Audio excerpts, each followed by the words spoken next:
Hi, this is Lisa Kastner, and I am the founder and executive editor of Running Wild Press. I am here today to answer any questions that you may have.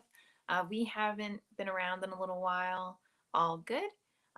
Actually, our intention is to join you now weekly and again, answer any questions that you may have around publishing or writing or the craft of writing, publicity, whatever. Feel free. I am going to be joined probably every couple weeks with some of my amazing editors.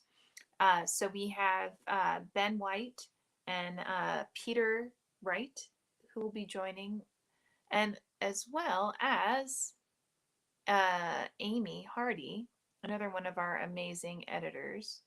I am joining them in now. I think I am. Hold on. Sorry. I'm just adding them to the stream now. Awesome. Hey. How you doing? Good. How are you doing? Hi. Good to see you guys. Hi.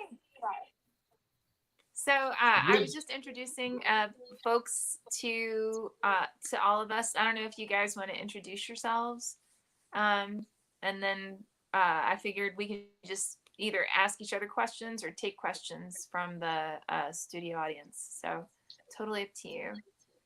I don't know, Peter. Do you want to introduce yourself?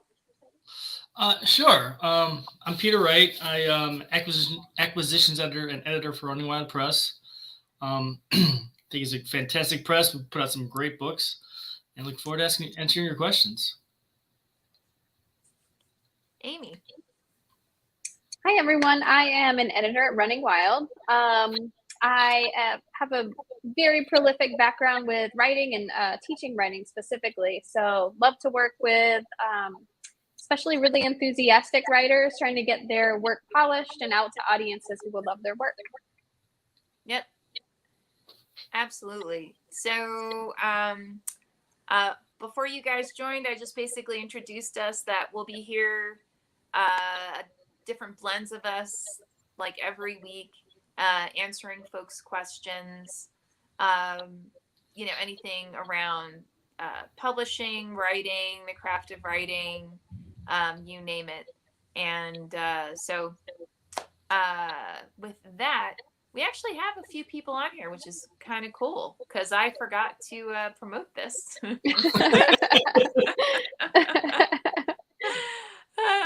Oh well, it's all good.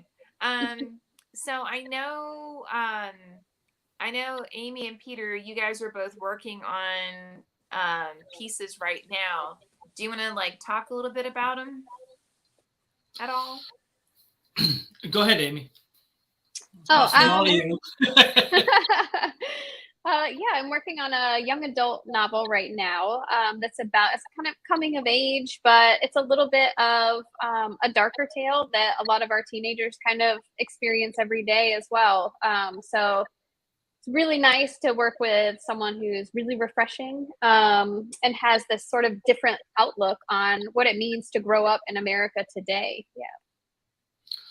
Cool. I'm working on a novel called "The Lost and the Blind" by Curtis Strong and Curtis Smith, rather.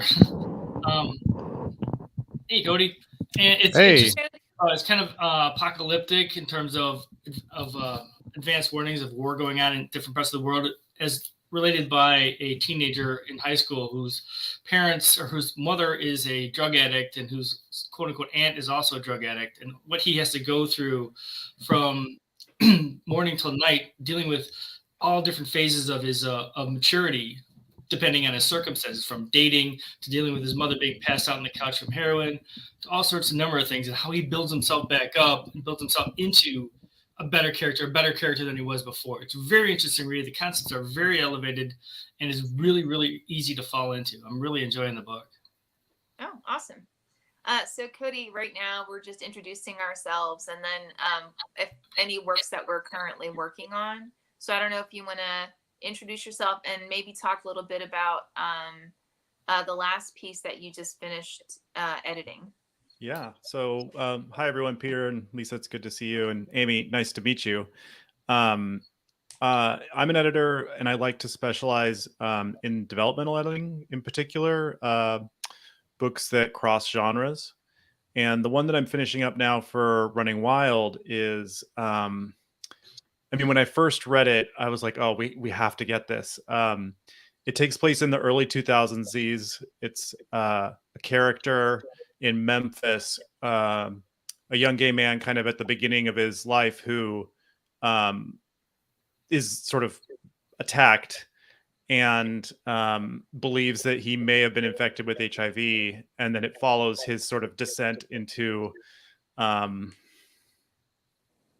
revenge in a way. And I won't give any more spoilers, but I am really excited about this book. I've been working with Michael Kiggins on it for the past couple months, and we're very, very close to the end, and that's a really exciting place to be. Awesome. That's fabulous. So is there anything that you guys have you been involved in that you want to share, or any kind of questions that we want to share amongst all of us? I'm keeping an eye out on the comments section to see if anybody comes in with questions for us as well. So, well, from my experience, go ahead. Go ahead. No. Just interesting. When I spoke at the Alma College last month or a couple months ago, which is really interesting seeing people at the beginning of their writing careers and how open they were and how eager they were to jump right in and really learn the craft and learn the ins and the outs and get the special insights that you learn from experience and from other people. It's just really neat to see that at the beginning, knowing that that's where I was, 10 years ago, 12 years ago. And it's just exciting to see, and people that still keep with it, still keep writing, still keep learning. It's really, really cool to experience, to be a part of. It's a great community. It really is. And that reminds me, I'll be at the Atlanta Writers Conference. So if anybody is interested in attending that, just look it up. I'll be there for that full weekend. I'll also be at Penn Writers Conference as well. Lauren Lang asks, did I miss the call for volume 7 of the short story anthology? Actually, so Ben White typically manages our short story anthologies, and he just started looking into it. So I know he is actively looking. My suggestion is, Lauren, we changed it on our submittable page from having a blocked period of time when you can submit like a short story or a novella to making it open. So feel free, go ahead, submit your short story. I'm sure Ben would love to read it. Cool. Let's see. I'm trying to think what else is new and exciting going on. I know, Cody, you actually have some events coming up, right? Some readings. Yeah. Do you want to talk about those? Yeah, I'd love to. So the third event in the WeHo Reads Road to Joy series is next week. It's on Wednesday, March 16th at 6 p.m. Pacific. And it features the editors and contributors and members of Women Who Submit, which is an LA-based organization that has grown kind of beyond to include a lot of women and non-binary writers throughout the US and beyond. And their focus from the beginning, when they started about 10 years ago, was always to support each other as they submit their work to different literary magazines, and to be a community that kind of holds your hand at that very critical moment when you're putting your work out there or trying to put your work out there. And so they will be kind of at the event on Wednesday, they'll be recreating something they did at the start of the pandemic when they were, gathering virtually, which was to create a collaborative poem that incorporated some of what they were going through right, at the beginning of that safer at home period. And it's going to be great. There's a lot more in that series. I've got events scheduled for May, June, and then again in September and October, November. And it's the whole focus of it is to create joy in the midst of sorrow. So it's something I think that's on a lot of creative folks' minds right now. Yeah, definitely. That sounds fabulous. I'm really looking forward to it. It's actually on my calendar for the upcoming one. So Awesome. yeah, that'll be pretty fantastic. So I have a question for each of you. When you're looking at stories, what really draws you in? Like when you're reading a story that either we get through Submittable or that someone brings forward to you. I'll start with Peter. What really gets to me is the character's need. Does the character need? Because if she or he doesn't need, then I don't need to read it really, because there's no draw, there's no pull, there's nothing pulling me in the story, whether I'm rooting for or against the character. There's no need in place. And once I discover that, and I can mine that throughout the rest of the ensuing pages and chapters, that's what brings the story to fruition for me. That's the kind of story that I want to work on. Cool. Amy? Yeah, I would like to piggyback off of that and just say that I want characters who have everything at stake. They could lose everything, whatever that is, their greatest, desire, or it could be their regular kind of life. Yeah, and I love really good atmosphere. Being from the South, there's just this atmosphere all the time. So yeah, I love good atmosphere. Again, I need everything at stake as well. Cody? I think Peter and Amy said it well. I love characters that have a really strong voice where you feel like they're in the room with you, that their emotions are coming through in every line or description. I'm also a sucker for a really strong setting. When we put together the Made in LA anthologies, we're always looking for interesting and surprising takes on a place that people feel like they already know. And so we're always looking for that extra level of detail and surprising nuance. Exactly. And to elaborate on that, on what Cody and Amy are saying, is like the five senses need to be activated, need to be part of the story throughout the story, because a lot of writers forget that. Like, well, what am I seeing? Well, there's a street there. Well, why is the street there? What is the street doing? Or why is he looking at the street, kind of thing. Eyes, ears, sense, taste, smell, the whole thing has to be there for it to be a full and enriched experience, in my opinion. Oh yeah. Yeah. Absolutely. Yeah. And we've been really lucky in getting some amazingly talented authors in our catalog. We've had several best of the years. We just got another starred review from Publishers Weekly, so yeah, it's awesome. To Tori, well done. So yeah, I mean, I think a lot of it is really, to your point, I think, Peter, it's just the author really just sitting down and saying, okay, what's going on in this scene? What's important? What's imperative?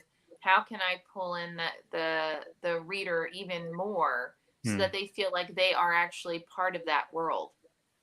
And although that sounds easy, it's not necessarily. So huge kudos for guys for really pointing that out.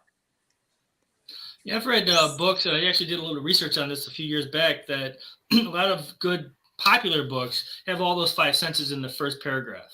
They just pull you in to the story that fast. Oh, wow. To the point where it's like, okay, now I got to see what happens next. I want to see, because everything's activated. Your whole mind is activated, so you want to keep reading.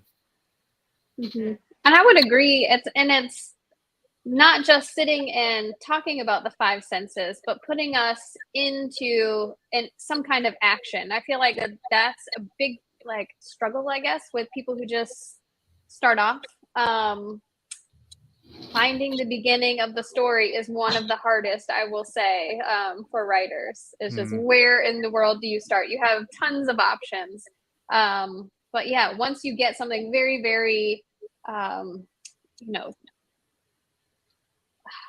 guess critical, why does the story start there? You can really dive us into the scene and explore those senses. And that way we get a sense of the character too. Why are we there? What is at stake? And yeah, put us in that scene. We love it. Yeah, and I'll add to that. I think it's I love in stories where I feel like I'm being pulled forward. So, you know, you've put us in the scene, we're immersed, and we're headed somewhere. And if I stop reading, I won't find out, and that's the worst feeling in the world. So, you know, keeping that pull active on the reader's imagination, I think it's difficult to do, but that's what makes really effective writing, in my view. Yep. Don McIntyre has a great question.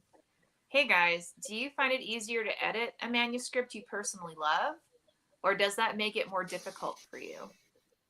That's a really good question. Whoa.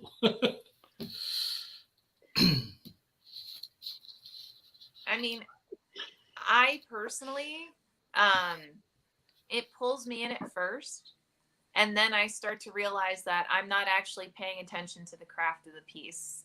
I'm not really paying attention to the narrative itself, and I have to force myself to have an emotional separation from the work, so that I can then make sure that it is absolutely the best that it can possibly be. And that's not easy. Mm-hmm.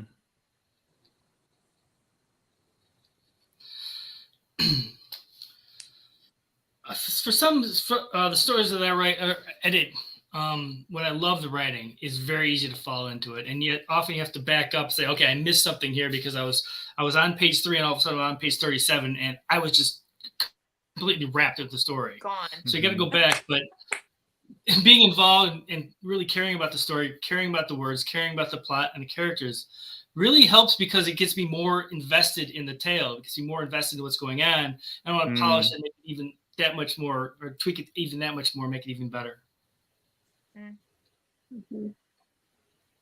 Yeah, for me, it's both. Yeah, it's both harder and easier, if that makes sense. Because if I'm pulled into a story, I'll always put that in the notes when I read through the first time, because that's really good to keep in mind. Of a reader's going to read through this and they're going to really be invested. So this is done really well, whatever it is, how it's structured, or dialogue, whatever section I'm reading. But then I'll definitely have to go back and create that separation so I can see it objectively, see the craft behind it as well. So yeah, for me, it's a little bit of both. Yeah, I think I'll go the extra mile for a manuscript that I love. You know, and it sometimes it's always a challenge to be able to present the author with choices in terms of how they're solving a particular problem with a manuscript, and you know, that's some part of our job, but I might do more of that with a manuscript that I want to be, you know, really successful. They should all be successful, but some just, you know, they hold a special place. Yeah, a lot of people, I mean, most readers, myself included, read the story once, whereas I'm reading the story 2, 3, 4 times to bring everything up to the point where it can be picked up and caught on the first time through. So the experience is that genuine. And I'm reading Bill Rohrback's novel, A Woman in the Lake, I believe. It's really interesting going back for a second time and seeing everything that I missed, but the stories were so solid in the first place that it was kept and pushed forward through the entire story, each one of his short stories. So it's like that kind of bubbling up, that kind of thing, making everything as important or as crucial as it can be, is always really fun. Oh yeah, definitely. Absolutely. And it's interesting because I'd say in the last week, I've had several authors come to me asking my opinion on their work. And, you know, my response tends to be, well, what are you reading? Who are your favorite authors? Maybe you should study what they're doing. Because me telling somebody, hey, you know, you should really look into doing X, Y, or Z, that's not going to accomplish anything. But them actually studying their favorite works, that can help really take their writing to a whole nother level. So, and back to that whole, like, you know, going over things over and over and over again. So yeah. Yeah. And noticing what is it about the writing that is calling to you with your favorite authors. I feel like understanding that is a key to improving your own craft, because then you start to say, well, what kind of writer do I want to be? Do I want to be able to achieve that same effect for a reader? Well, then what do I need to be able to put in my manuscript to make that happen? Yep, 100%. And how did they do whatever it is that you're reading that you're enwrapped in, right? Because oftentimes, especially when you first start out as an author, you don't realize why you can't leave this book, right? You can't leave this story. But then as you become more and more seasoned at analyzing the works at the same time as reading the work, then you start to realize, like, there are all these amazing nuances going on, or whatever the case may be. And that's what's keeping me enwrapped into this. So yeah, that's an excellent point.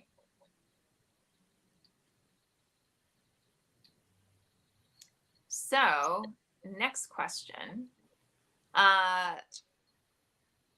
So I know Amy, I'm assuming, do you guys all still write? That's my question. I do, definitely, all the time. What? If I could stop, I would, but yes, I still write every day. And what's your favorite thing to write? My favorite thing, literary fiction. I love crossing genres. Scott Turow kind of thing. Cormac McCarthy, if I could be so arrogant and bold. But being able to write what's going on within a character's mind, as well as keeping the plot keeping the plot moving forward in the story, is very important to me. But I gotta see what's going on in the character's mind, in their heart, to be able to fully realize the story, as far as I'm concerned, for what I'm looking for. Yeah, makes sense. Cody, what about you? I have a bit of a fractured brain when it comes to writing craft. So when I'm writing something short, for whatever reason, it tends to come out like as a fantastical urban fantasy horror blend.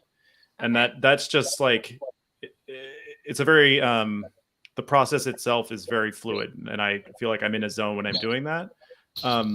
My novels are more sort of grand adventure, science fiction genre. And then from the start of the pandemic, I've been doing a lot of kind of memoir journaling, and lots of scenes like from the past I've now put down on paper. So I tend to in my writing and in my editing seek out kind of various different pieces to work on and places to explore. Cool. How about you, Amy? Okay, so I love short story. Definitely do. But I noticed in a lot of the short stories that I would write that there were these characters that almost had stories that could be their own novels. So in this past, probably since the pandemic, I started sitting down and actually fleshing some of those out. And I'll do terrible poetry, but just playing with words, because I think that that's one thing new writers specifically they struggle with, is they want it to be a certain way and they're not quite as free. If you look at your favorite authors, they're quite playful. They experiment with how stories are told and how we can interact with that material. So I kind of just started playing with language, and I finished a manuscript that was based on a short story, and I'm really happy with it. And now I'm working on something totally different. So you never know what's going on over here. So it's very much light instead of some of the darker stuff that I've been writing. But yeah, I would just encourage people, if you write, try to write something that's not comfortable to you. Play with language a little bit, play with structure, all of that. You should be having fun when you write. So play a little bit, definitely. It's funny when because I mentor for the Horror Writers Association and some other organizations.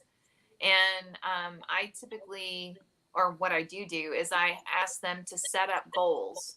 So identify a publication that they're most interested in publishing with, and then specifically writing a short story or a piece that's specific for that publication. And what that does is believe it or not, it kind of forces you to learn from those pieces that you're reading within that publication. But it also helps you focus. Because I actually, Cody, I have the same issue. Almost every time I write anything short, it somehow comes out horror. It could start off as a romance and suddenly it's horror. So love that. So, but really saying, okay, I'm going to target to specifically write, these number of stories that are within these genres specifically for these markets. That actually helps me expand, kind of like what Amy's talking about, because I may not think to write about Cthulhu, right? Okay, I know I wouldn't. Except so yeah, I mean, and there's a lot of great ways that if you want to experiment, you want to learn more, that you can, and most of them involve just basically like going to your local bookstore or going online, asking around to your friends, like who are their favorites and why, right? And then that can kind of help you expand your own repertoire. So, yep, lots and lots of fun.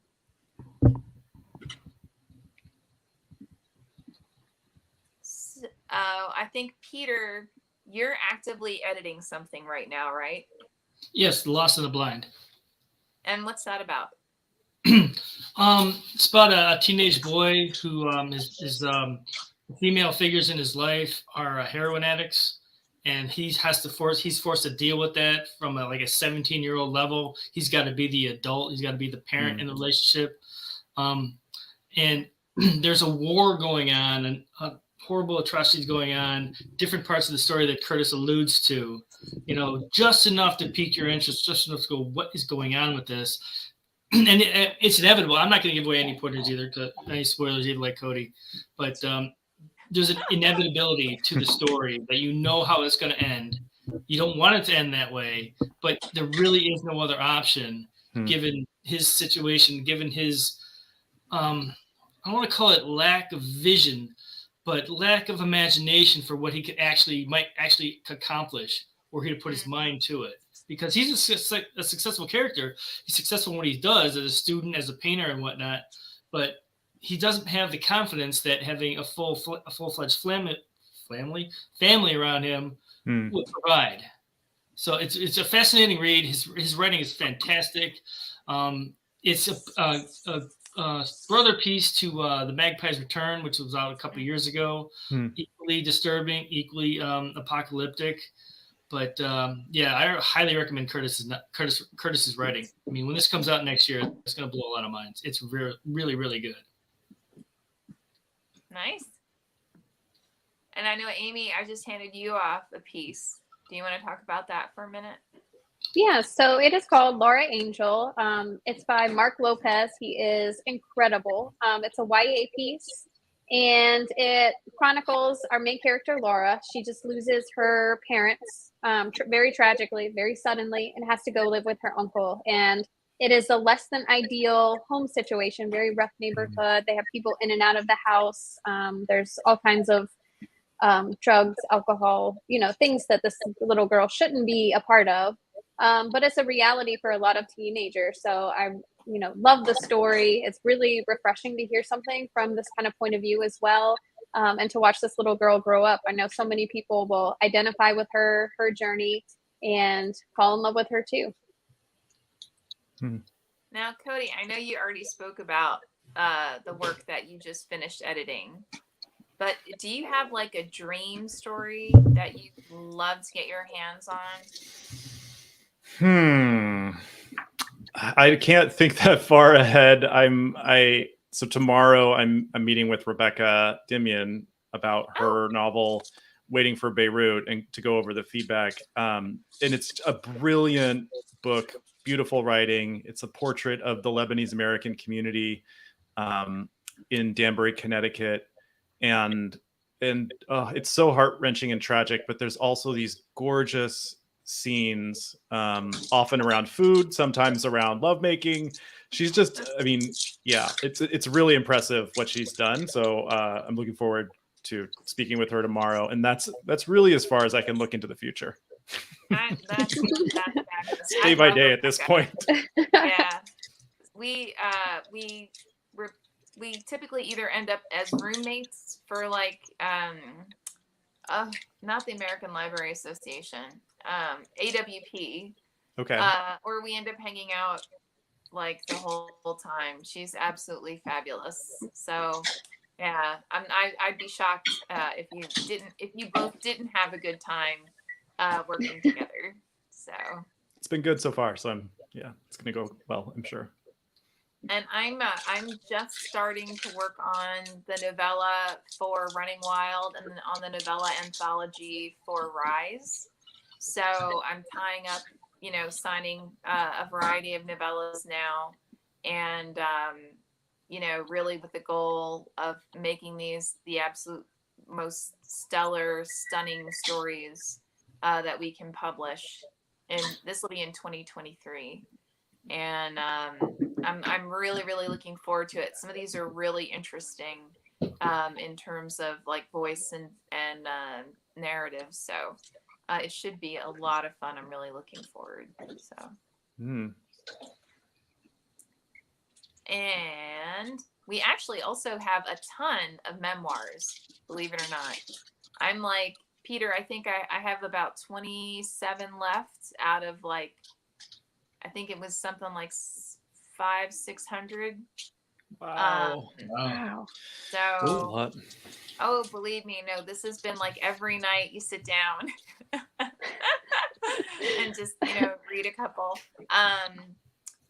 But yeah, there's a lot of memoirs out there now. I mean, really, technically they're autobiographies, but a good number of them are autobiographies. So anyone who's watching, if you don't know the difference between a memoir and an autobiography, a memoir is a specific period in time. It's focused on a maybe not necessarily a specific incident, but again, a period in time that was significant.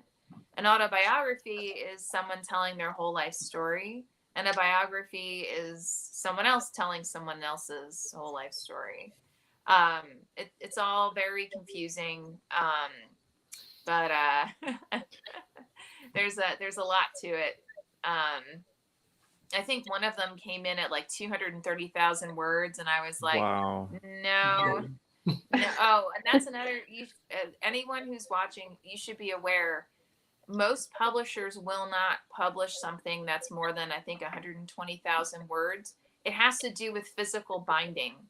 It's not because they're like you write too much. It's because of the actual binding itself can only go so far before it fails.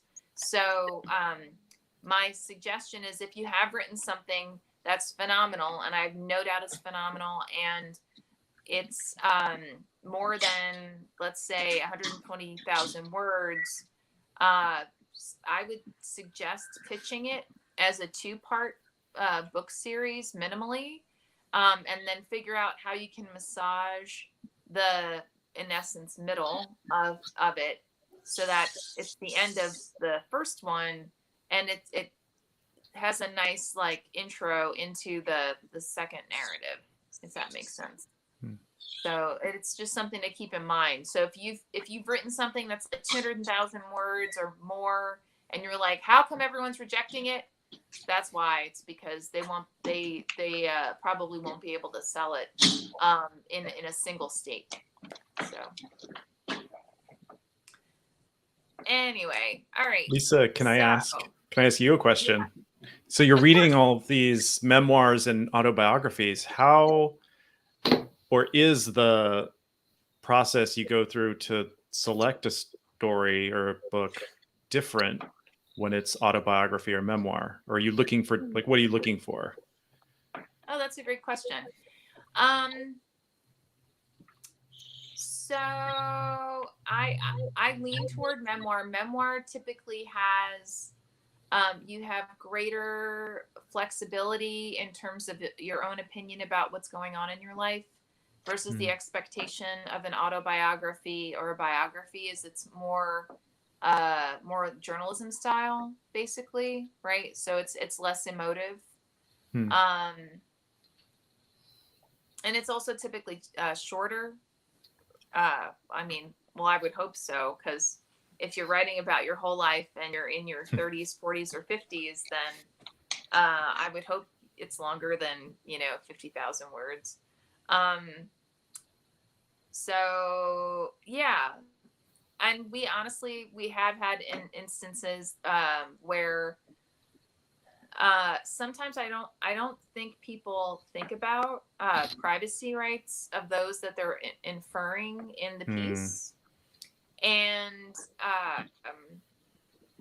we've had one or two instances where someone who was referenced, not their real name, but still had a fit because there was some very, very private family information that was revealed in the memoir. So you have a higher likelihood of doing that.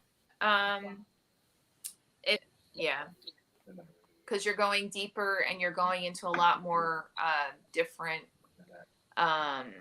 spaces of that person's life versus the memoir where you're really, it's intended to be that you're focused on like a specific area, if that makes sense.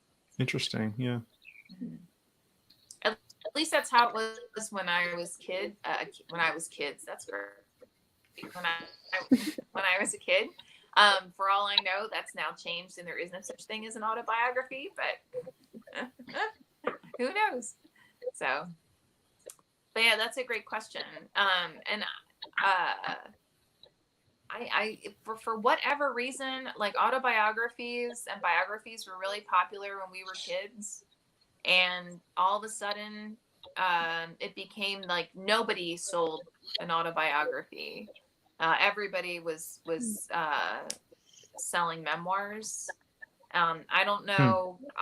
I'm assuming like everything else that'll change at some point, but yeah. Right now, no. But that is one thing I try to be careful of, because and just make the author aware, like, you may want to think about this, right? In the piece. And most authors are receptive. Some not as much. Some just never thought about it. So yeah. From my perspective, and correct me if I'm wrong, but I think many of the elements that make fiction work also make memoirs and autobiographies work. Telling the story from one point of view, but still involving the senses, still involving structure, still involving environment, how it relates to the characters being who's telling the story. It's got to be interesting, to make it interesting, involve as much as you possibly can. Yep. Yeah, absolutely. I've noticed the same thing. And like, especially creative nonfiction, I've seen just really kind of take off, bringing all those novel elements into nonfiction, into memoir, whether it's short or longer pieces. Definitely see the craft of writing more in those nonfiction texts than we used to. All right, Peter, what are you looking for? I'm looking for Persian Girls by Nahid Rahman. It's a great example of a memoir that makes sense from a novelistic perspective. It's about her growing up in Iran and what she and her sister lived through before she actually emigrated to the United States. And it's just a fascinating read. And it reads like fiction. You're immersed into it, and you're like, well, okay, this really happened, but you're so involved, you're so interested, so intrigued by what's going on that it reads when we pick books, it reads really well. You start on page 3, next thing you know, you're on page 47. That kind of story, that kind of reading, which is exciting. I was going to point it out. It's been published. It was published a while ago, but it's still in print, and it's fantastic. It's called Persian Girls by Nahid Rahman, Rachlin. fantastic book. Cool. Yeah, and it's funny, Cody, when you first started, I thought you were going to say what makes you select in general, those pieces that I select. And I was waiting for Peter to be horrified and like jump under his table, because I have a habit of I'll only read the first 5 to 10 pages of something and then mark it as this is something that we'd want to move forward with. I mean, not necessarily acquire, but that then someone else can go in and read, you know, more of it, so that we have a more a broader view than just mine. Yeah. But yeah, I've been, because the pieces are they're too long to read the whole thing, you know, at least not in the first cut. And I don't know that I'd want I don't know that I would want to read an entire piece in the first its first go round. Sometimes I will skim it. Like I'll read thoroughly the first like 5 pages, and then I'll skim a bunch of the first like 2/3 or something like that, just to get a sense of it. But I won't. It's rare for me to read the whole thing. Usually I'll wait till like Peter or Ben or one of our or Mona, right, will go through and they'll read it and then provide their feedback, and then we talk about it, you know. And then at that point I usually will, because if they come back, like if Peter comes back and he's like, this is a piece of crap, why in the world are you bothering me with this? Then I know, okay. Peter.